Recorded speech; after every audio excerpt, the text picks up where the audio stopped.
Hey everybody, Tony D and Little Joan here with a screenwriter's rant on The Madness Inside Me.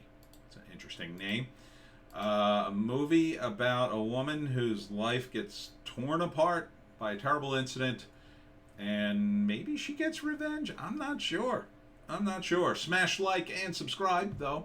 I am sure about that. Please check out my books if you'd like to support the channel. Get Joan a little treat. Joan's so hungry. If you buy a book, I give Joan a little treat. That's how it works. Right, little Joan? There's plenty of books over there at Amazon. The links are below. Okay. The Madness Inside Me. So we're at some city, and this woman works with prisoners doing their psychological evaluation and seems to be happy enough, having a good life. But then it all goes bad. She gets attacked, brutalized by a masked intruder, and wakes up, doesn't remember a damn thing. Which, it does happen, it's a shame. And then wakes up to the cops, and the cops tell her husband's dead, because the guy probably killed him. So she is obviously distraught. Her life's ruined by some guy she can't identify. She doesn't know who he is, because she didn't see him, doesn't remember. But she eventually figures out that it's this guy, I think, and follows him. Now, when you're dealing with movies about madness, with words like madness in them, you got to be careful, because sometimes, you get to the end of the movie and it turns out, oh, the main character's been crazy the whole time.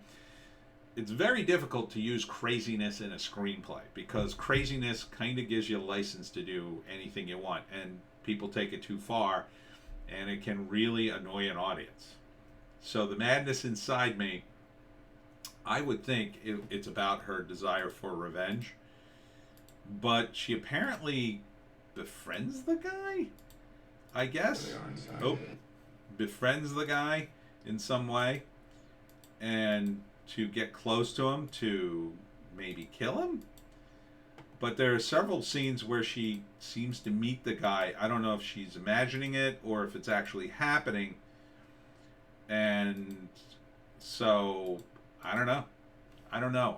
So first act would obviously be her great life, ending with the night she gets attacked. Second act is all about her whole life unraveling. It's awful. And now she realizes the guy's going to get away with it, but she finds out who it is. Now she starts tracking him, trying to figure out what to do. How is she going to get revenge? Then she gets in too deep, right? She ends up making the guy a part of her life, I guess, in a weird way, in an attempt to lure him to just kill him. And then the third act is the big reveal. Now, it could go one of two ways. Obviously, the sort of happy ending kind of is she gets revenge. She kills him, or the guy, attempts to kill her, and then she's totally justified and kills him. Been planning it the whole time. Or the opposite could be true, is that she's so screwed up by her trauma that you've been watching her, like the Joker. Remember in the Joker where they reveal like he didn't really have a girlfriend, like he never really talked to that girl. Sorry, spoilers in case you. I assume everybody saw Joker by now. It could be something like that. She could be the crazy one. She could have killed her husband. Who knows? I kind of doubt it. I kind of lean towards the first one. Let's see who made this. Written and directed by Matthew Berkowitz. Okay. So doing all the heavy lifting, Matthew. I don't recognize any of the actors, but it looks pretty good. I like the music. It's pretty grim. I mean, it's definitely going to be a grim movie. That much is for sure. It's not going to be a happy movie. It's going to be a dark movie about revenge. So it can kind of go either way. I tend to shy away from dark movies unless I kind of suspect there's going to be a happy ending. I don't think this can end happy either way. I wonder where they shot this. I'm trying to recognize that city. Sort of looks like Philly, but those light poles are different. Looks very European. Anyhow, yeah. I mean, I would see it if I heard it was good. Judging from this, it's kind of hard to tell. My instinct is it'll be okay. It'll be at least watchable.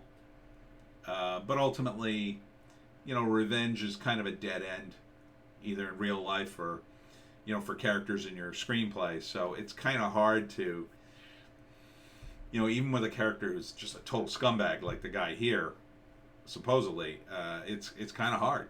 It's kind of hard to make that work because ultimately revenge is an empty experience, and so it's kind of hard to come back from that and say and say something happy towards the end and positive about life. But interesting. All right, the madness inside me, Little Joan. Is there madness inside you? I know there is. That's it for me and Little Joan today. Check us out on Bitchute and Rumble for a Hollywoke hot take and a news blast. We'll see you tomorrow.